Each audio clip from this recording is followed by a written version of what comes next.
பிஸ்னஸில் மிக முக்கியமான கன்செப்டுகளை தெரிஞ்சுக்கொள்றதுக்கு ஒரே ஒரு உதாரணம். நான் ஒரு பயணம் போகணும், உரிய நேரத்தில் போய் சேரணும் அப்படின்னு சொன்னால், முதலாவது நான் பயணம் போகிறது கன்ஃபார்ம், அதுக்கான டைம் கன்ஃபார்ம் பண்ணுறேன். அப்போது அதுக்காக பயணம் போகிறது ஒரு விஷன், உரிய டைமுக்கு போய் சேர்றது டைம் லைன் ஒன்று நான் அதுக்கு டார்கெட் பண்ணி ஃபிக்ஸ் பண்ணுறேன்.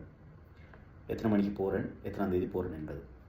அதுபோக உரிய நேரத்துக்கு போய் சேரும்போது நான் போகிற பாதை டிராஃபிக் குறைவானதாக இருக்கிறான்னு பார்ப்பேன். நான் போய்கொண்டிருக்கும்போது ஸ்லோவான வாகனங்களுக்கு பின்னாடி போக மாட்டேன். டிராஃபிக் குறைஞ்ச ரோட்டை சூஸ் பண்ணுவேன்.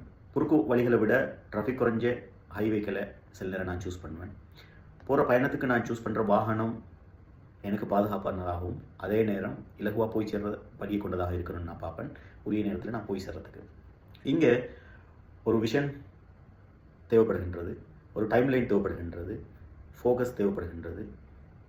உரிய நேரத்தில் போய் சேரணும், இடைவிடாத பயணம் தேவைப்படுகின்றது, இடையில் வரக்கூடிய தடங்களை தகர்த்தெறிஞ்சிட்டு போகணும் அப்படின்றது தேவைப்படுகின்றது, போய் சேர வேணும் அப்படிங்கிற ஒரு கொள்கை உறுதி தேவைப்படுகிறது. இது பிஸ்னஸில் மட்டுமில்லை, எல்லா விஷயங்களுக்கும் தேவையான ஒன்று.